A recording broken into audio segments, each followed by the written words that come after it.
Élie, celui dont le nom signifie Yahvé est mon Dieu, avait été bien enlevé par ses frères de l'Agartha, tout comme Enoch en son temps. Ses frères de l'Agartha qui étaient venus le chercher dans leur appareil volant pour le ramener dans les entrailles de la terre. Élisée et Salomon prenaient maintenant la suite de l'œuvre inaugurée par Élie, son père spirituel. Son influence fut considérable. Il a été le témoin du vrai Dieu, le porte-parole exclusif des frères de l'Agartha. Il parla contre l'injustice des grands et des riches. Il vitupéra contre l'inertie de la masse. En ce temps-là, pour se faire remarquer, il fallait qu'il se livrât à des démonstrations étranges, à des gestes insolites, qui devaient se révéler aux yeux de la foule comme des signes symboles manifestant la présence du Dieu éternel. Mais Élie, comme Élisée, œuvrait selon un plan divin prédéterminé par la hiérarchie agarthienne qui était et qui est toujours sur notre planète, le porte-parole de la volonté du Père universel s'exprimant à travers la conscience du Fils créateur Michaël de Nébadon. Or, Michaël de Nébadon, c'était imminent, avait projeté de s'incarner dans une créature intelligente mais humble de notre monde terrestre. N'importe quelle créature humaine, c'était évident, ne pouvait pas convenir pour servir de support vibratoire physique à la conscience cosmique du Christ Michaël. Les membres de l'Agartha depuis des millénaires, nous l'avons vu, ont été des relais entre le ciel et la terre, entre l'humanité et les personnalités divines, entre l'homme et l'ange. Sur terre, les Agarthiens sont les détenteurs de la tradition primordiale. Rien de ce qui s'est fait dans le passé, des maîtres de l'Atlantide aux maîtres de l'Égypte, de Moïse à Jean le Baptiste, et rien de ce qui se fera dans le futur prochain, ne se font sans l'intervention parfaitement coordonnée des adeptes yogis de l'Agartha. Les sages de l'Agartha sont et restent les dépositaires du Saint Graal, de la vérité suprême applicable dans un monde d'habitat terrestre. On ne s'étonnera donc pas de la tournure de l'histoire. Les Agarthiens prirent toujours soin de placer au cœur de l'humanité des postes extériorisés de leur pouvoir ésotérique.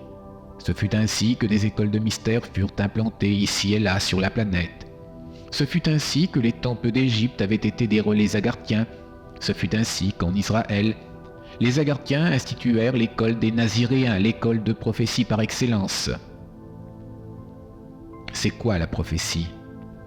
Sûrement pas la prédiction vulgaire de l'avenir. Le prophète est un clairvoyant spirituel. C'est l'homme qui parle au nom de Dieu, au nom de l'Agartha. C'est un prédicateur avant tout, doué de voyance spirituelle. Il est là pour rappeler au peuple et aux monarques leur destinée. Il rappelle à tous leurs devoirs. Il leur reproche leurs défaillances et encourage leurs généreuses initiatives. Il ne prêche pas une nouvelle doctrine, il se contente de revendiquer les grandes vérités et il rappelle à l'humanité le contrat d'alliance qui les relie au Père universel du paradis. Ce fut ainsi qu'au VIe siècle avant notre ère, Maître Pythagore s'était incarné dans le corps d'un Grec pour fonder une école de sagesse en Grèce et en Italie destinée à exercer son influence spirituelle sur la culture européenne et servant de relais entre l'Agartha et l'humanité d'alors. Pour les mêmes raisons, au 1er siècle avant la naissance de Jésus, c'est-à-dire à l'époque où s'est tenu le conseil au Sacré Collège de l'Agartha qui fait l'objet de mon présent récit, il y a eu en Israël, sur les bords de la mer Morte, et notamment à Qumran, ainsi qu'en Égypte, certaines écoles de sagesse qui furent en pleine ligne droite de la pensée pythagoricienne, égyptienne, iranienne et indienne. Cette école ésotérique était celle des thérapeutes en Égypte et celle des Esséniens en Palestine. Thérapeutes et Esséniens, voilà deux noms qui désignent en fait la même école de sagesse fondée par des membres instructeurs venus de l'Agartha. Si je vous en parle, c'est que ces noms d'ordres initiatiques ont de l'importance pour la suite de mon récit.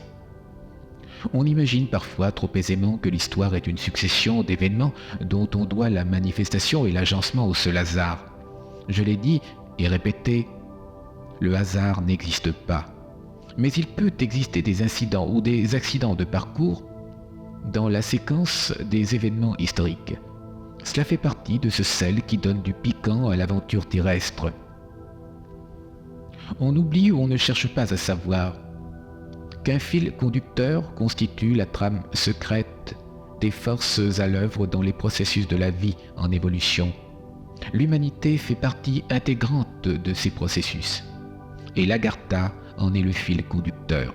Voilà la vérité secrète. Aux yeux du savant profane, ce que je viens de dire ne lui paraîtra qu'une affirmation gratuite, mais qu'il étudie les idées symboliques de l'histoire et leur imbrication dans la séquence des événements historiques, et il observera l'existence d'une loi rigoureuse s'incarnant dans l'œuvre de certaines personnalités. Qu'à ces personnalités, on attribue une origine agarthienne, ou qu'on les enracine dans la divinité suprême, c'est du pareil au même, car l'identité de l'une se confond à celle de l'autre.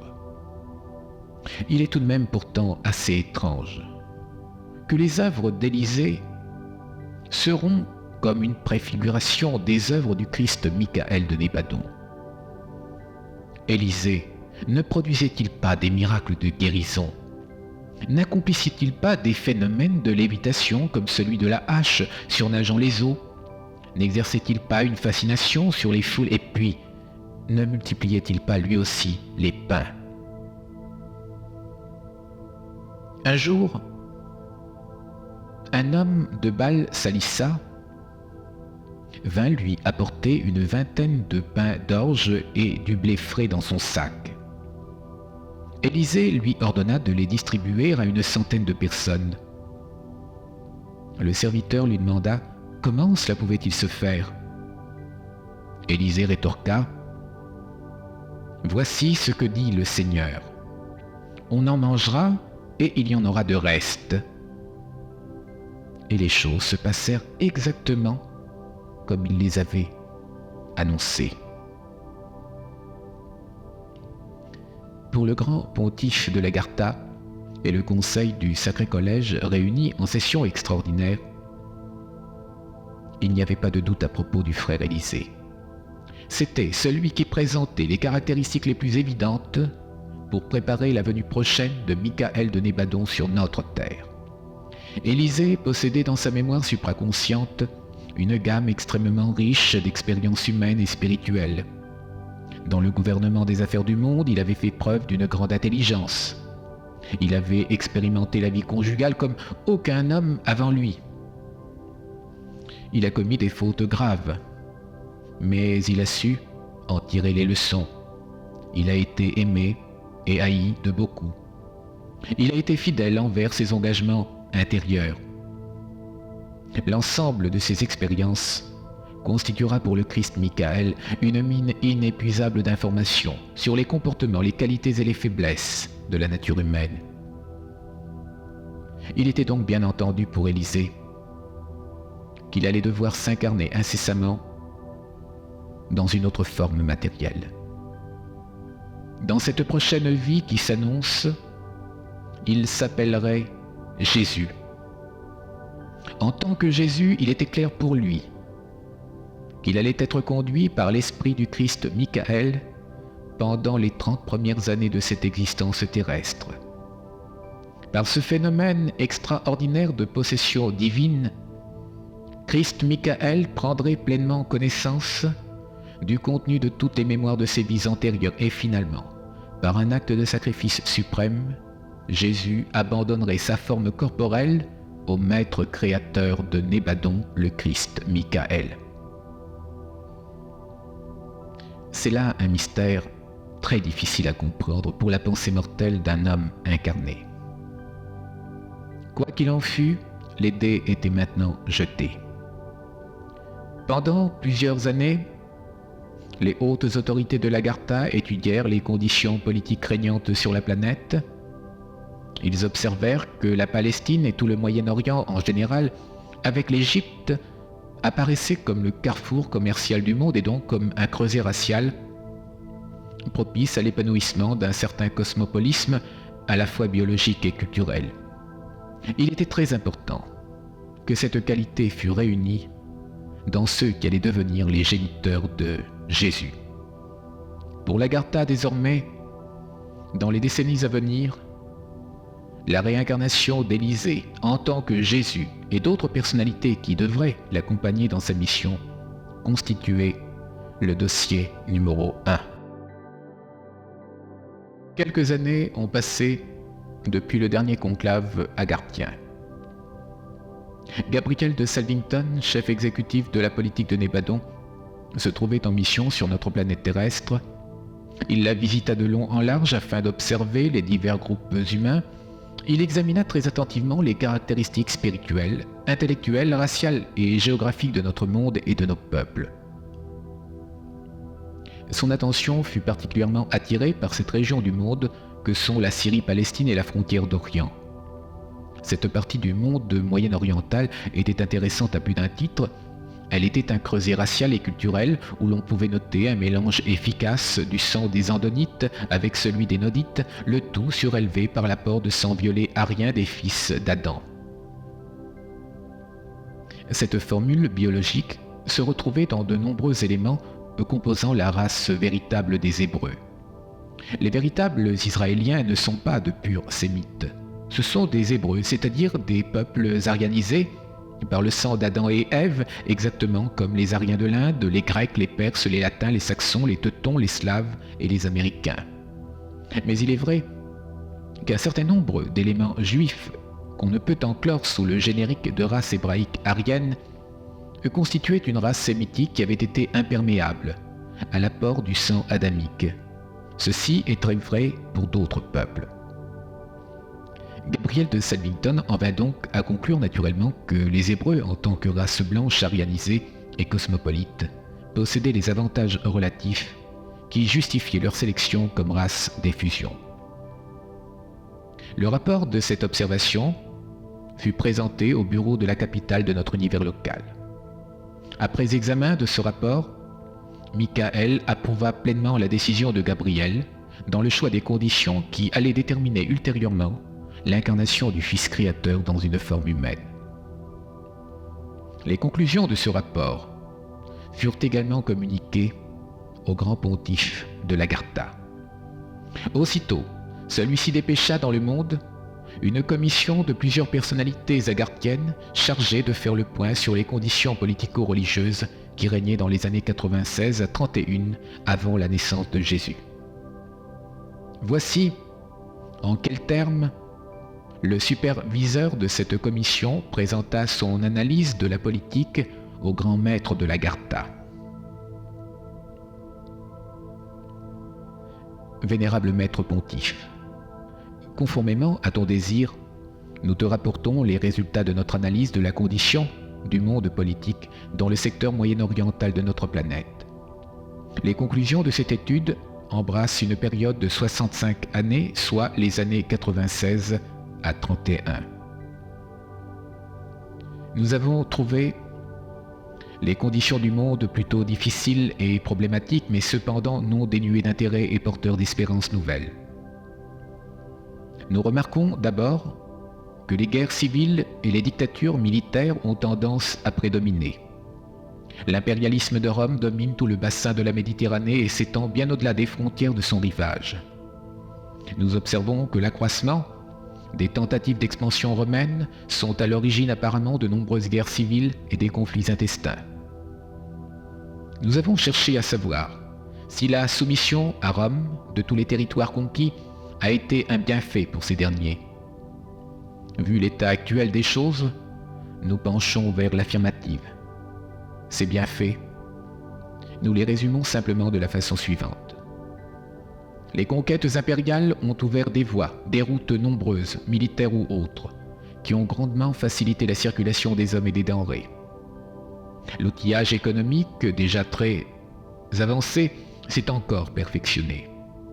Certains territoires, autrement sacrifiés, ont été enrichis grâce à l'implantation de certains travaux publics tels que les aqueducs, les thermes et les amphithéâtres de plein air. Un large emploi de la monnaie romaine et l'universalisation de la langue latine ont favorisé toutes sortes de transactions. Ceci a eu de nombreuses incidences secondaires. Parmi ces incidences, nous notons l'introduction de l'instruction, au moins dans la classe aisée où l'ignorance était autrefois quasi générale. Le confort, le luxe extérieur sinon intérieur, et une aisance plus générale ont pénétré dans les cités nouvelles.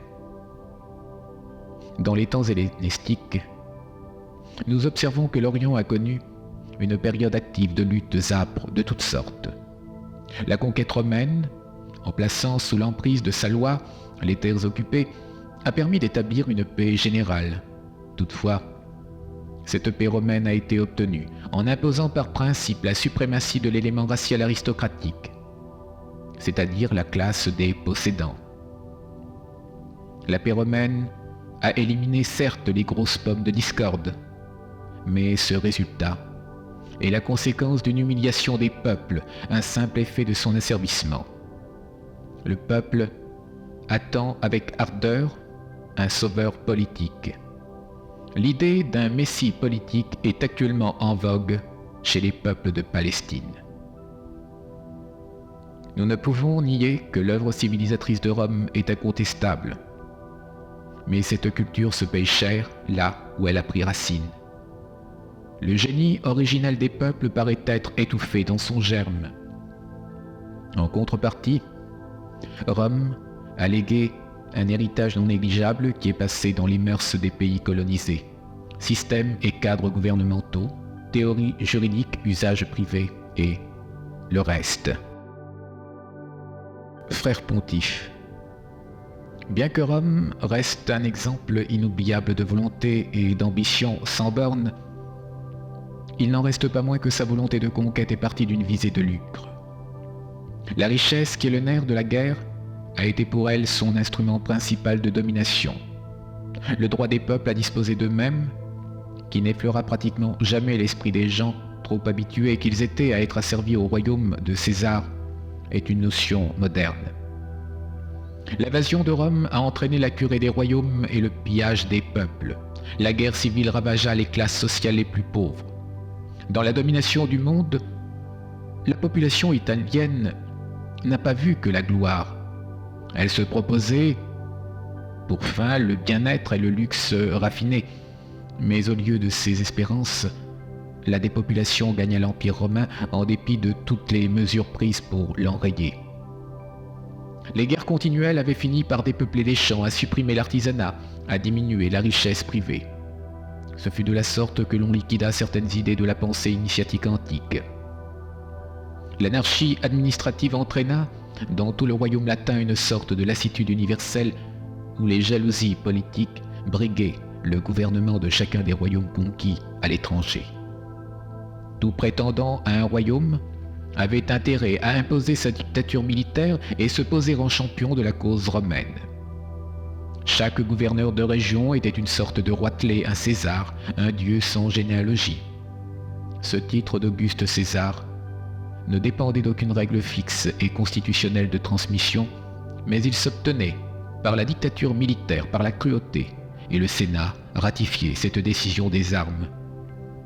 Si de la sorte Rome a su réaliser l'unité gauloise, elle ne parviendra pas à imposer complètement sa suprématie à toutes les races. Les Égyptiens, les Sémites, les nomades d'Arabie, qui étaient des Juifs indomptables et fanatiques, les Berbères et les Bretons, n'acceptèrent jamais le joug impérialiste. En l'an 86 de l'ère romaine, Marius avait pris la gouverne des conquêtes militaires. Par d'adroites spéculations, il obtenait l'argent dont il avait besoin pour réaliser ses opérations guerrières. Mais il se heurta à des guerres défensives qui l'opposèrent aux Teutons, aux Cimbres et à Jugurtha. Sylla, un autre dictateur militaire, se rendit en Orient chercher la gloire. Marius va s'en faire son redoutable rival, mais ses habitudes d'ivresse vont le tuer. Sylla resta seul. Il disposa de l'Asie mineure comme il l'entendait. De toutes parts, Rome recevait les plaintes des princes dépossédés.